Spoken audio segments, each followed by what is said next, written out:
Bonjour à tous, vous êtes toujours à l'écoute du service français de Radio Taïwan International. Vous écoutez maintenant le courrier des auditeurs. 你好，你好，你好，你好，你好，你好，你好，你好，Hello, Hello, Guten Tag, Guten Tag, Bonjour, Bonjour, Здравствуйте, Hola, Hola, Konnichiwa, Konnichiwa, Xin chào, Xin chào, Sawadee ka, Apa kabar, Bonjour et bienvenue sur Radio Taïwan International pour ce courrier des auditeurs en compagnie de Valentin Floquet. Et de Lisa Dufaux. Et nous allons parler donc aujourd'hui de l'actualité de la radio pour commencer, puis ensuite nous répondrons à quelques questions des auditeurs, des questions un peu portées sur plusieurs sujets, notamment bien sûr sur les Jeux Olympiques qui est la grande actualité de cette semaine, en outre des actualités ponctuelles qu'il y a eu avec le typhon, mais aussi...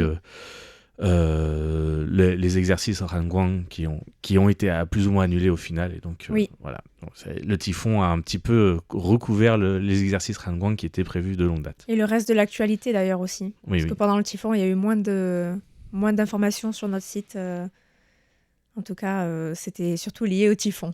Voilà, puis c'est le traitement en général de l'information à Taïwan et de l'information locale, des journalistes, des équipes locales. Les gens restent chez eux, donc forcément, il y a moins de choses qui se passent. Exactement. Alors, avant de saluer quelques auditeurs, je voudrais qu'on fasse des petites annonces, notamment concernant les diffusions en direct depuis Tamshui. Exactement. Alors, vous savez tous que vous avez eu les essais au mois de juillet, le 8 juillet dernier. On a eu beaucoup de rapports d'écoute par rapport à la qualité et aux écoutes de cette émission qui a eu lieu. Mais la véritable diffusion complète de nos émissions aura lieu au mois d'août et commencera donc le 10 août prochain jusqu'au 2 septembre. Et ce sera tous les samedis, dimanches et lundis. Sur la fréquence qui a été choisie, donc la fréquence 11 995 de 17h à 17h30 heure UMC et sur la fréquence 9545 à partir de 17h30 jusqu'à 18h.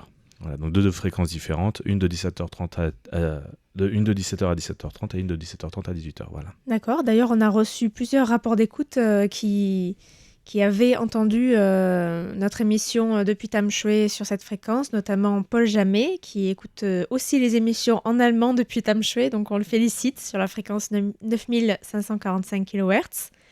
On a aussi reçu des rapports d'écoute de Jacques Augustin, qui nous écrit depuis la France, de Thomas Kotas, qui nous écrit de Pologne, de Ratan Kumar Paul, qui nous écrit d'Inde, également de Daniel Villon, qui a notamment réagi aux chroniques d'Alex sur les Jeux Olympiques, puisqu'on a une nouvelle chronique en ce moment. Voilà, exactement. Donc on a une nouvelle chronique en lien avec les Jeux Olympiques de notre stagiaire Alex qui a fait toute une série en fait pour présenter l'historique un peu de chaque sport, mais aussi l'actualité de ces Jeux Olympiques-là et un peu un état des lieux de tous les athlètes en lice pour cette compétition qui aura lieu à Paris, avec notamment les deux porte-drapeaux Tai Tzu-ying pour le badminton et le breakdance, le b-boy, comme on dit, hein, l'athlète de breakdance.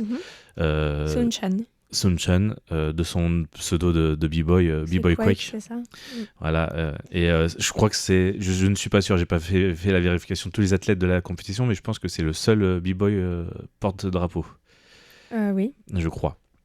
J'ai pas fait la vérification, donc je présume, mais je pense que c'est assez rare qu'on mette un breakdancer en porte-drapeau d'une délégation sportive. Donc, voilà, oui, tu veux dire parmi toutes les équipes? Ah, ça, je sais pas. Je pense, voilà. Je présume, mais je pense que je me mouille pas trop en faisant cette présomption. Voilà, on a aussi reçu des rapports d'écoute de Bernard Grondin qui nous écrit de La Réunion et qui célèbre cette année son 50e anniversaire d'écoute radio. Wow. Donc c'est beau. 50 ans d'écoute de radio.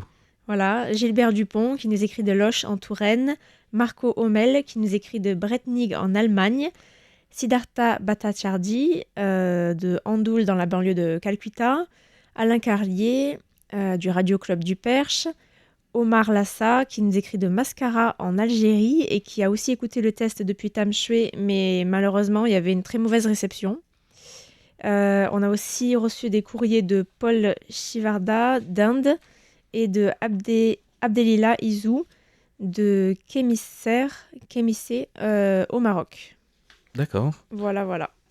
Et Pour les rapports d'écoute. Merci à tous de nous avoir écrit. oui, On est merci à vraiment tous. très contents. On est content. Je suis content aussi d'avoir un peu de retour de la Réunion.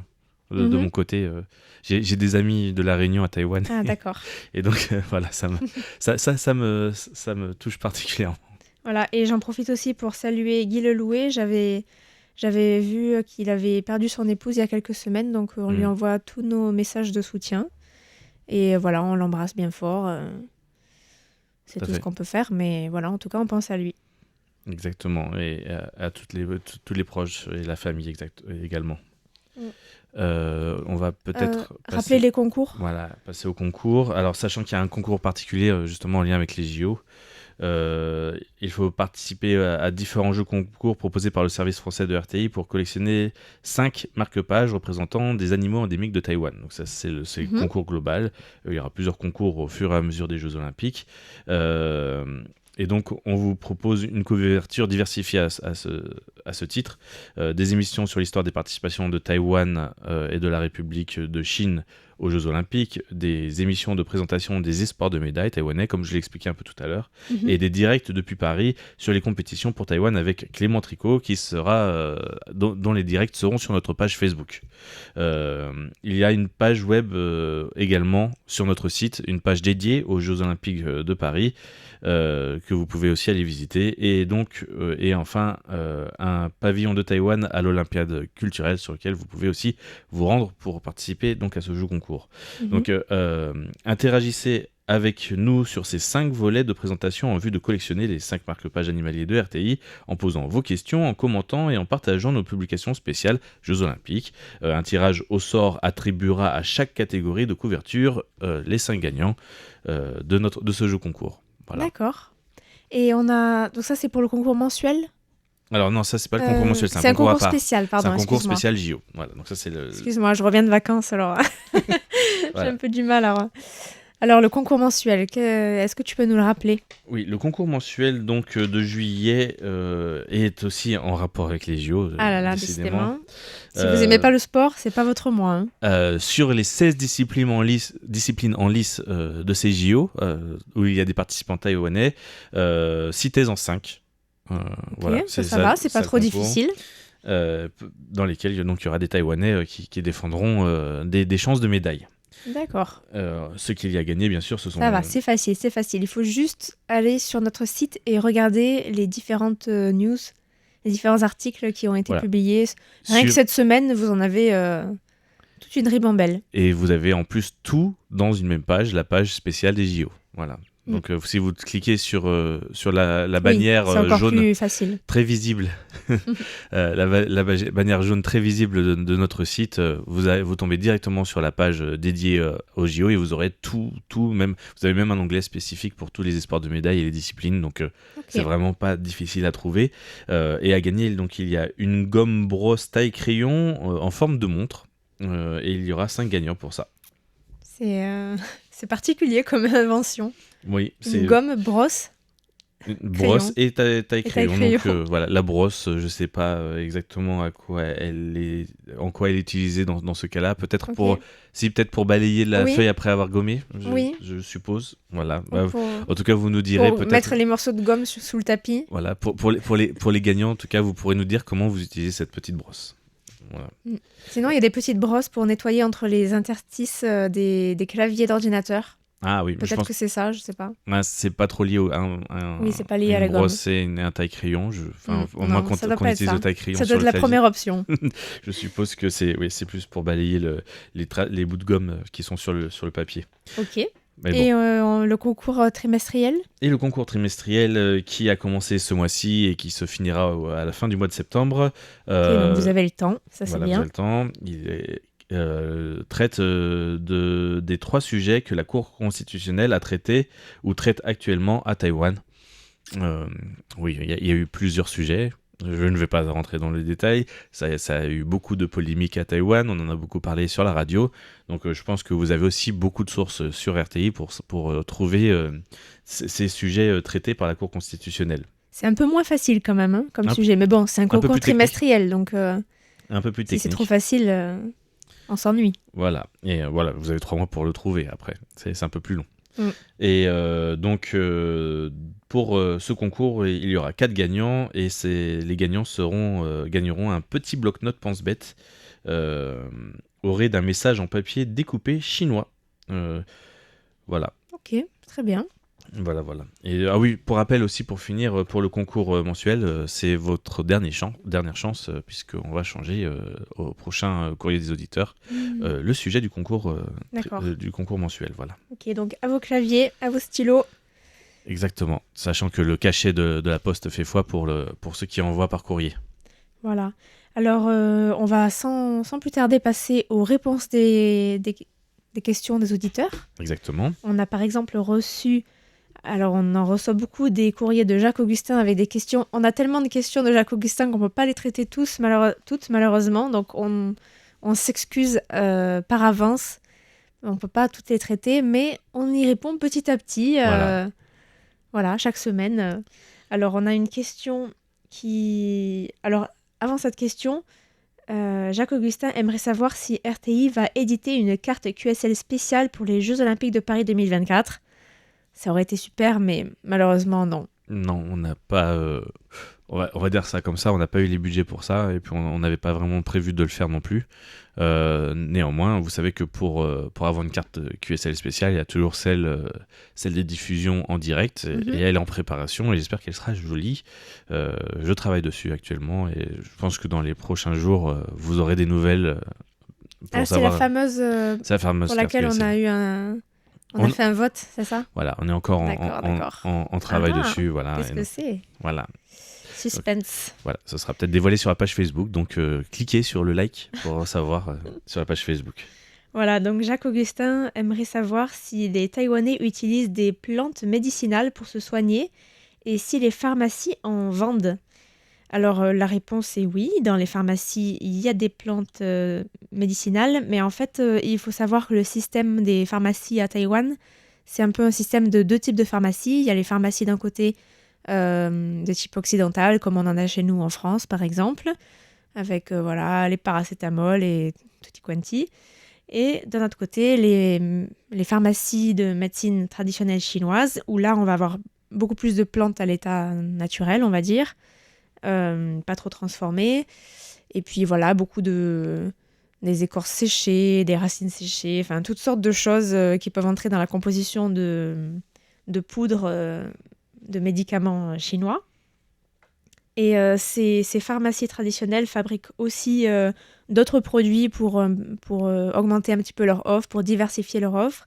Par exemple, ils font des produits anti-moustiques naturels, des petits sachets pour de l'eau whey. Tu sais, pour cuisiner avec les épices avec les épices pour cuisiner avec des... les choses brisées, en fait. Ce qu'on appelle le porc brisé, tout ce qui Rien à voir avec la braise, mais... Oui, non, c'est comme ça que ça s'appelle. Ça s'appelle comme ça. Mais c'est mariné, en fait, dans une sauce à base de soja et d'autres épices. Voilà, donc souvent on retrouve de la cannelle, des clous de girofle, de la badiane, ce genre de choses. Donc on peut retrouver ces petits sachets-là, et après on le met dans la marmite. Exactement. Voilà, maintenant je fais ça comme un cadeau souvenir de Taïwan. Ah oui? Ouais, c'est original. Comme ça, les gens peuvent cuisiner quelque chose, c'est léger à emporter.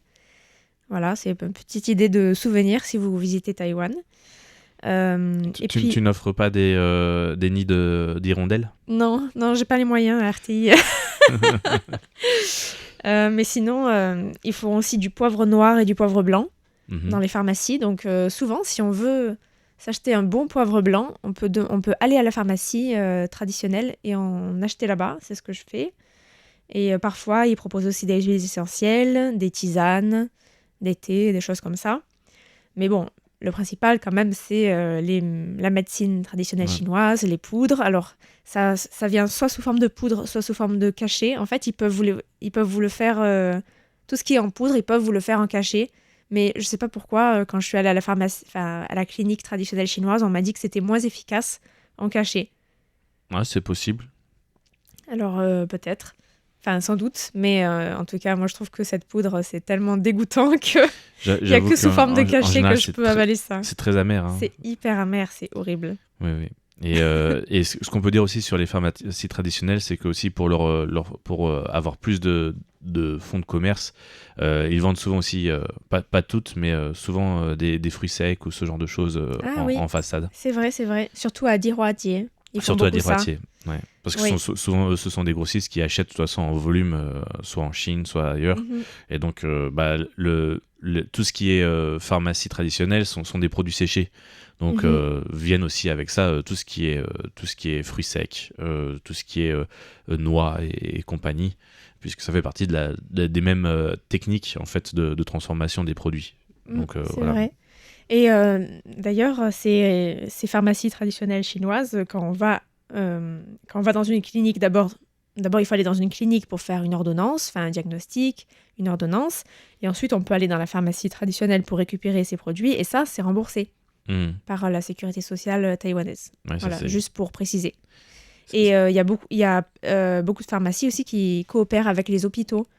Donc souvent, il peut y avoir un service de médecine traditionnelle chinoise. Et puis, il va y avoir la pharmacie occidentale et la pharmacie traditionnelle avec... ça Oui. peut être un hôpital ou ça peut être une petite clinique. Il y a une petite clinique à côté de chez moi à laquelle je vais parfois.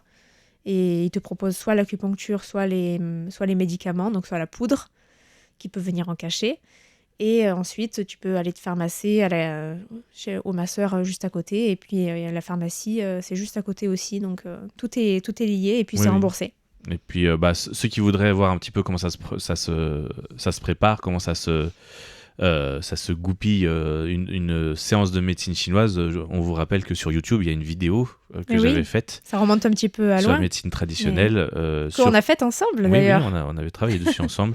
Et c'était C'était donc chouette. ouais, non, c'était très intéressant. Et c'était justement une clinique qui faisait les tout en même temps, en fait. Ils avaient une partie pharmacie, une partie traitement avec de l'acupuncture et toutes ces pratiques-là, les coupelles, le gua sha. Ce qu'on appelle le gua sha, c'est le comment ça s'appelle, le frottement. Moxibustion Non, Moxibustion, je sais plus. ouais. Non, je sais plus. Non, moxibustion, je crois que c'est Oui, les c'est les coupelles. coupelles.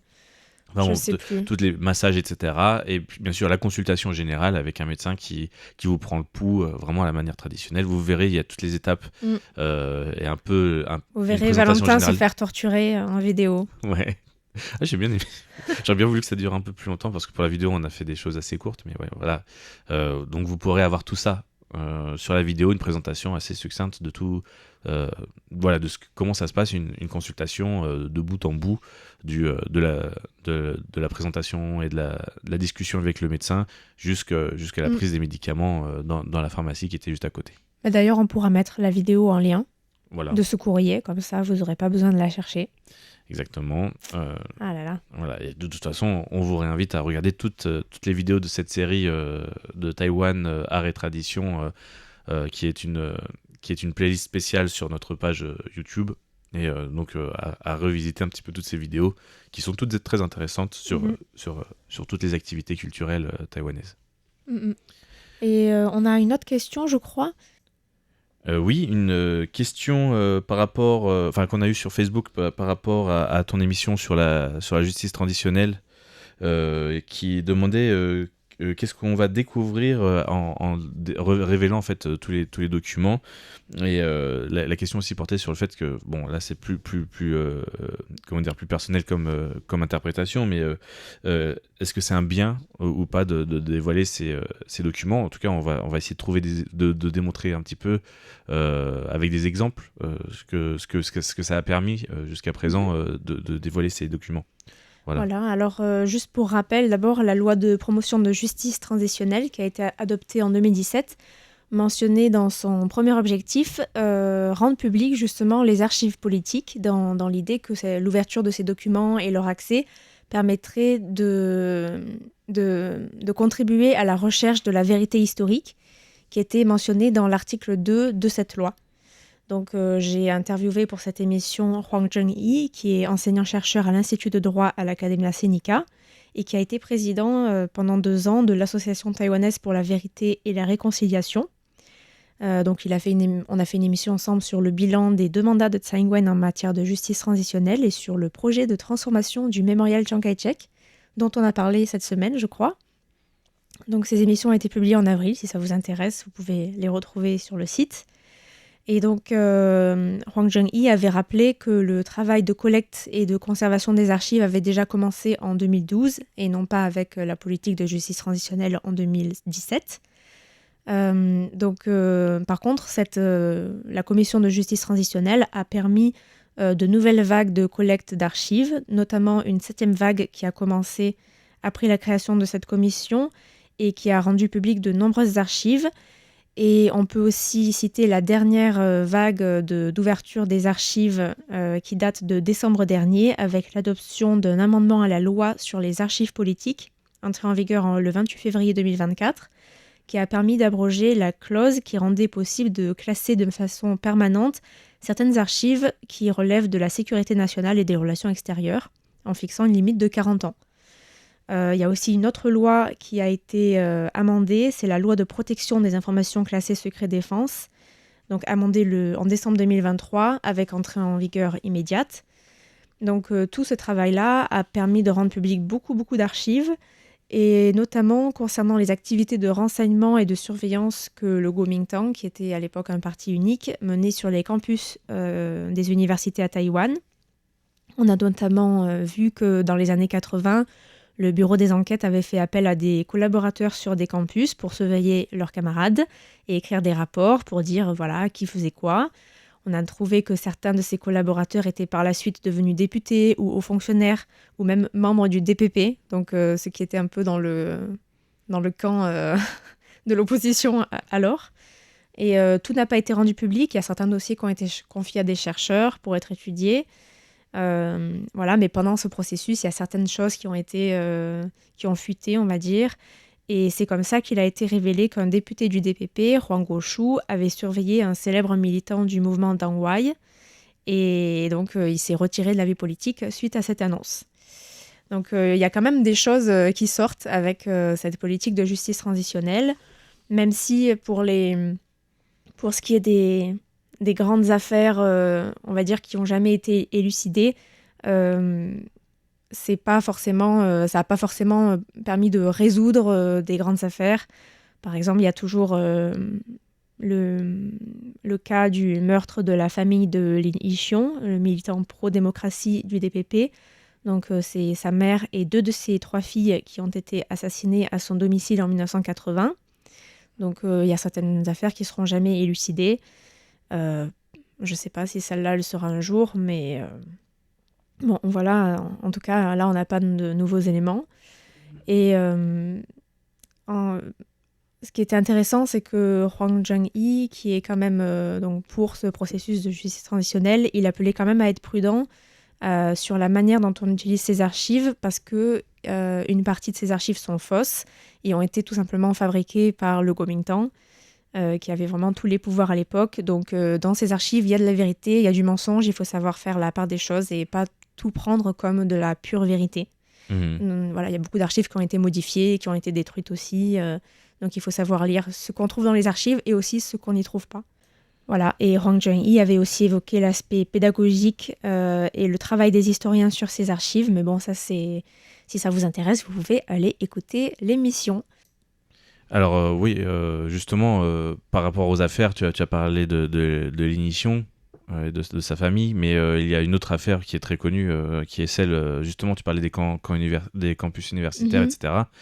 C'est celle de Chen Wencheng, dont on vous a reparlé il n'y a pas si longtemps avec notre stagiaire Dali à l'époque, qui avait fait un sujet dessus, mais j'avais fait encore plus tôt lors de la révélation des documents fournis par la justice transitionnelle, par ces archives par les qui ont archives, été ouvertes, etc., par les archives ouvertes, les nouveaux éléments.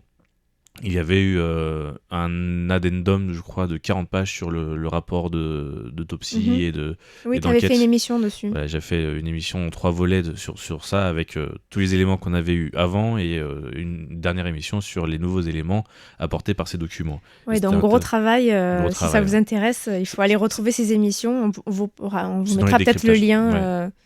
dans ce courrier. Et il faut savoir que c'était un rapport d'enquête de 153 pages. Donc voilà, pour vous dire qu'il y avait eu un petit travail fait dessus. Ça m'avait demandé pas mal de temps, surtout que c'est du manuscrit pas mal, ce genre de Ouais. choses. Donc c'est assez. Même s'il y a des commentaires écrits et tapés à l'ordinateur, c'est quand même. Ça demandait quand même un petit peu. Mhm. Pour faire de la comparaison, ça demandait quand même un petit peu de temps. Ouais, bien sûr. Voilà, surtout que c'est du vocabulaire souvent balistique, enfin pas balistique, mais judiciaire ou ce genre de Mhm. choses, donc c'est pas forcément évident. Mais en tout cas, ce qu'il en a découlé, c'est que alors qu'on avait jusqu'à maintenant, toutes les enquêtes qui ont été menées, je crois que les dernières dataient de 2000 avant ça, donnaient plutôt la thèse du suicide comme principale Mhm. théorie, sans avoir vraiment de preuves pour la confirmer. Les documents, justement, extraits des documents classés, ont permis justement de révéler que maintenant, à 90% de sûreté, même si on n'a pas l'élément exact avec l'ordre d'assassinat, Oui. il y avait quand même beaucoup d'éléments qui faisaient qu'il était surveillé et qu'il y avait justement des gens de la police. Comment on appelle ça, de la police politique qui était dans le coin au moment où Chan Oui. Wen-chang est mort et est tombé de De toute d'un manière, bâtiment. ces ordres-là, je pense Ouais. que s'ils ont été mis par écrit, ils n'ont pas été gardés, ils ont été Voilà. supprimés. Vite fait, bien Voilà, fait. mais hein. bon, ça a permis quand même d'avoir tout le traçage de la police politique, des ordres de surveillance, etc. Par contre, il n'y a peut-être pas eu l'ordre d'assassinat, mais en tout cas, il y a eu tout le reste autour Ouais. qui permet quand même de confirmer qu'il était vraiment dans le collimateur de la police politique et du gouvernement à ce moment-là. D'accord, donc merci à Gély Gauthier pour sa question, et je crois qu'on en a une dernière de Daniel Villon sur Oui. les JO. Alors, une petite question entre guillemets, puisque c'est une question qui est très actuelle, sur les délégations qui arrivent en France, à Paris, venant de Taïwan, et elle demandait donc s'ils arriveraient tous avant la cérémonie de l'ouverture. Jusqu'à présent, de ce que j'ai répertorié sur le site, sur la page Facebook de la représentation de Taïwan en France, qui a actualisé régulièrement en fait toutes les venues, puisque c'était le représentant de Taïwan en France qui a reçu toutes les délégations officiellement à l'aéroport de Charles de Gaulle. Il a, juste de ce que j'ai vu en fait, en gros, quasiment tout le monde est arrivé, ce qui fait sens. Hein. Taïwan veut quand même montrer qu'il y a une certaine représentation lors de la Et ça a cérémonie commencé d'ouverture. maintenant, donc... Voilà. Et donc, il fallait que tout le monde arrive avant la cérémonie d'ouverture. Mhm. Il reste quand même néanmoins quelques athlètes qui ne sont pas arrivés, notamment les haltérophiles, qui, je crois que les épreuves sont quand même bien plus tard, donc ils n'avaient vraiment pas d'intérêt à venir. Oui, Le taekwondo, le golf et certains judokas aussi. d'accord. Voilà. À savoir qu'il n'y a pas que des athlètes qui sont arrivés. Hein. Il y a les personnels soignants, il y a les équipes encadrantes, comme on dit. Hein, Les coachs. les coachs, les soigneurs. Il y a tout un cadre autour. Il n'y a pas forcément que des entraîneurs. Mhm. Il y a aussi des officiels, des responsables de fédérations, etc. qui Il y a sont le arrivés. Ministre de l'Éducation. Et voilà. Et ce jeudi, c'est le ministre taïwanais de l'Éducation qui est arrivé. Et bien sûr, le président du comité olympique du quand Taipei même. chinois qui sont arrivés en même temps. Le fameux Taipei chinois. Voilà. Si vous vous demandez pourquoi c'est Taipei chinois, il faut écouter nos émissions et notamment les Voilà. chroniques d'Alex. Exactement. Il y a notre eu stagiaire. un très, très beau sujet fait par Alex sur ce sujet. Et la veille, il y a eu aussi le directeur du bureau des sports qui dépend du ministère de l'Éducation à Taïwan qui est arrivé. Il faut savoir que des athlètes ont commencé à arriver aussi dès le 13 juillet, notamment des gymnastes, mais aussi, on les oublie souvent, mais des bénévoles. Il y avait aussi des bénévoles taïwanais qui aident à l'organisation des JO. Et des bénévoles, il y en a un peu de partout dans le monde, et notamment des bénévoles taïwanais. D'accord. Super, merci. Merci à Daniel Villon pour sa question. Voilà. Et puis, continuez à nous envoyer vos courriers, vos questions, vos rapports d'écoute. On les lit toujours avec grand plaisir. Et on vous dit déjà à la semaine prochaine pour un prochain courrier des auditeurs. Merci à tous et à la semaine prochaine. Au revoir. 你好，你好，你好，